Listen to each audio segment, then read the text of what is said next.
Hey everybody, Motorpoet59 here. Today I spoke with my friend who still works at Union Pacific, and yesterday the company put out the word that they are going to enforce the mandates. All employees at Southern Pacific have until December 8th to get vaccinated or they will be terminated. I was very saddened by this. I was hoping that a company as large and as powerful as Union Pacific might be willing to band together with the other railroads and take this to the Supreme Court. Don't abide by the mandates, don't agree to pay any fines, and compel the government to file a case against you and take it to Supreme Court. These railroads can afford that. They don't want to, but they can certainly afford to.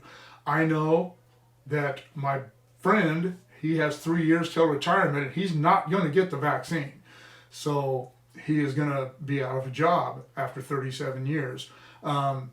He'll be 60 in 3 years, but since he's going to be terminated, unless something happens following this where people can be reinstated, I don't know how that will work.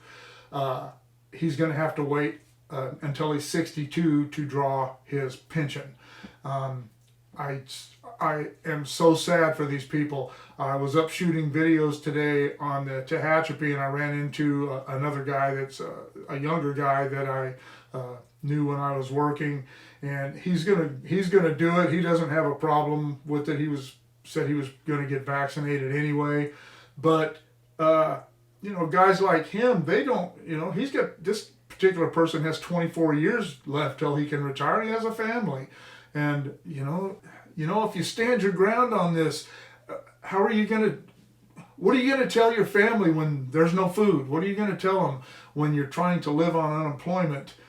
If you even get that, I don't know how the government will do that. If you get terminated from your job for not following the mandate, are the states going to allow you to collect unemployment? I don't know how that'll work. I don't know. But gosh, what are these guys going to tell their families? Like my buddy, it's just he and his wife. They'll make it. He's got money put away, and he has a plan. Things aren't going to be easy for him, but he has a plan. These younger guys, there's just no way they can do it. They'll just be out of a job, and unless they can find employment somewhere at a small company with under 100 employees who will hire them without being vaccinated, and chances are if they do find a job at these smaller places, they're not going to make the money they were making at the railroad. It's a very bad situation, and I know that there are a lot of other industries out there and a lot of other companies and corporations with a lot of them. It doesn't matter. I don't know what the difference is. I don't know what the difference between 100 and 101 employees is, or 99 and 100. I don't know why they drew the line there. It's a mess. The government is overreaching. They're bullying companies into this. They're bullying individuals into it, and it's the left, and they have the temerity to accuse the right of bullying people, of bullying groups. This is the left. This is the Biden Newsom. I live in California, so this is the Biden Newsom marriage of socialism and progressivism. They have forgotten what it means to be a free American citizen. Everyone knows I'm not opposed to the vaccines. I'm vaccinated. I got vaccinated as soon as I could. Had to wait 90 days after I was released from the hospital. I had to wait 90 days from the last plasma infusion that I had. But as soon as I was able, I got vaccinated. I believe in vaccines. I believe in this one. I believe that, and I've said this in a lot of other videos, I believe that history is going to show that the vaccines were effective and that they weren't dangerous.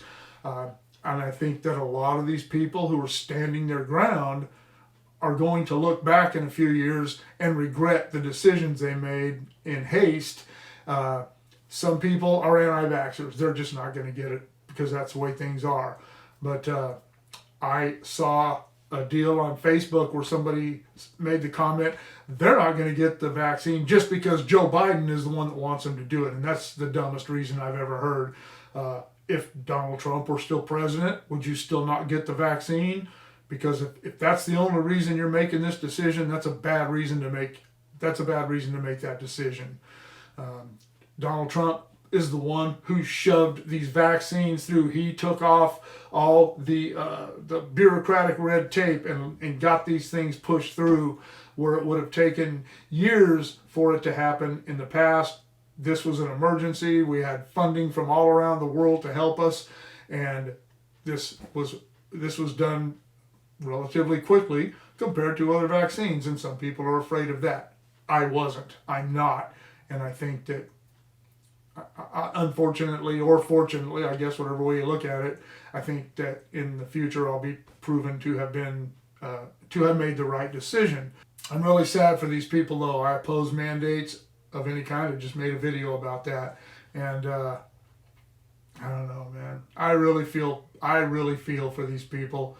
I don't know if there will be lawsuits. I don't know how this will work out. I don't know how this will work out legally.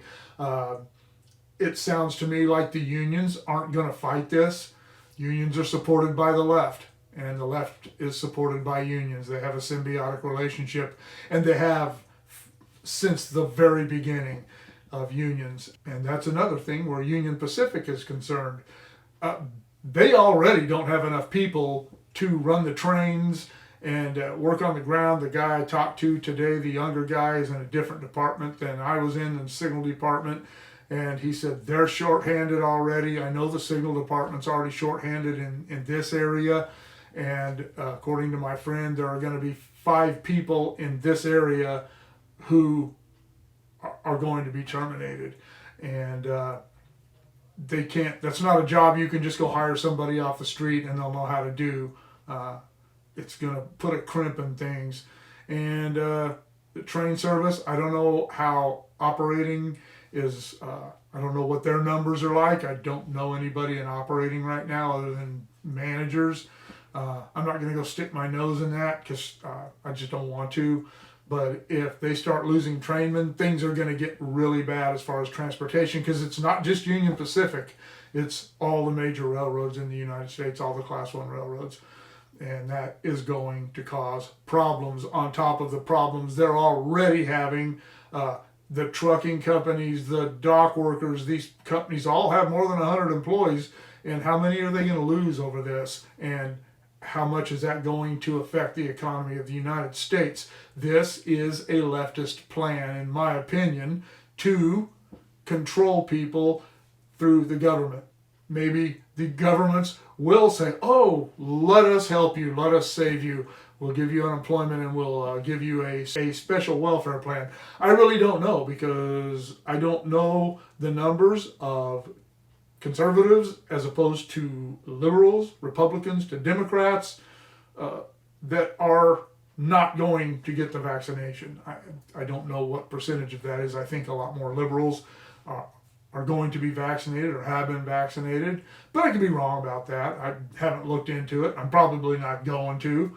I hope that someone is able to get this into court and get this all reversed, because in my opinion this is unconstitutional.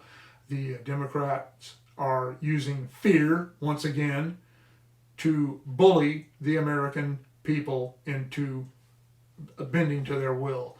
Some people simply won't have a choice. Those who do, I wish it was a choice they didn't have to make. Are you caught up in this? What do you think about all this? Let me know in the comments below. Shoot me an email at motorpoet59@gmail.com. Like, share, subscribe, click on the bell if you want to be notified of future content, and we'll see you all later.